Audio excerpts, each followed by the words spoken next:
Hey guys, വെളുപ്പാങ്കാലം 4 മണിക്ക് ഇവിടെ party ഓണാണ്. മൃദുല തട്ടി നടക്കുന്നത് കണ്ടോ. അപ്പോൾ എന്തായാലും എങ്ങനെയെങ്കിലുമൊക്കെ അങ്ങനെ നേരം വെളുപ്പിച്ചതിന് ശേഷം 2 മിനിറ്റ്സ് മാഗിയിൽ നമ്മുടെ ഡേ അങ്ങോട്ട് സ്റ്റാർട്ട് ചെയ്യാൻ വേണ്ടി പോവുകയാണ്.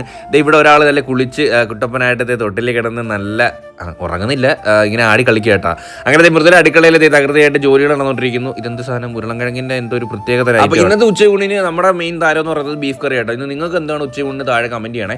എനിക്ക് കുറച്ച് എഡിറ്റിംഗ് പരിപാടിയൊക്കെ ഉണ്ടായിരുന്നു. ഒരു പൂച്ച കാരണം നമുക്ക് മാറ്റ് എന്ന് രാത്രി എടുത്ത് അകത്തിടേണ്ട അവസ്ഥയാണ്. ഇല്ലെന്നുണ്ടെങ്കിൽ രാവിലെ നോക്കും പിന്നെ അത് മൊത്തം അതിൻ്റെ കൂടെ ആയിരിക്കും. അപ്പോൾ ബാക്ക് ടു നമ്മുടെ ബീഫ് കറി. ബീഫിലോട്ട് നമ്മൾ നേരെ അങ്ങോട്ട് സവാള അങ്ങോട്ട് ഇടുക, പിന്നെ പൊടിയുള്ള ഐറ്റം ഇടുക. ഒരു ഒരു 4-5 ഫിസിൽ അങ്ങോട്ട് കിടക്കട്ടെ. അപ്പോൾ നല്ല കറിക്ക് നല്ല സെറ്റായി വരും. ഇതിനിടയ്ക്ക് അവൻ കറിയും ചെയ്യും. അപ്പോൾ നമ്മൾ ഇന്ന് ഇടാനുള്ള വീഡിയോ ഇത് കണ്ടുകൊണ്ടിരിക്കുക കേട്ടോ. അതിനിടയ്ക്കാണ് എനിക്ക് അൻപിൻ്റെ ഒരൊറ്റ ചവിട്ട് ഇടുന്നത്. ഞാൻ അവളെ മടിയിൽ ചാഞ്ഞേനി എന്താ. അപ്പോൾ നമ്മുടെ ലഞ്ച് ഇത് റെഡി ആയിട്ടുണ്ട്. ഇപ്പോൾ ഞാൻ ഒറ്റയ്ക്കായിട്ടായിരുന്നു കഴിക്കുന്നത്. നേരത്തെ നമ്മൾ രണ്ടും ഒന്നിച്ചായിരുന്നു കഴിക്കുന്നത്. അപ്പോൾ കുഞ്ഞ് കരഞ്ഞു കഴിഞ്ഞാൽ ആകെപ്പെടും. അപ്പോൾ എന്തായാലും ബീഫ് നല്ല അടിപൊളിയായിട്ട് കുക്കായിട്ട് സെറ്റായിട്ട് വന്നിട്ടുണ്ട്. എനിക്ക് ഭയങ്കരമായിട്ട് ഇഷ്ടപ്പെട്ട് കറി. അതുപോലെ തന്നെ ആ വിഴുക്കുവരട്ടിയാണോ, അതൊക്കെ ആ ഉരുളൻകിഴങ്ങിൻ്റെ ആ സാധനം അതും കൊള്ളായിരുന്നു ഗൈസ്. അപ്പോൾ ഇന്നൊക്കെ ഇത്രയേ ഉള്ളൂ. Love you and by.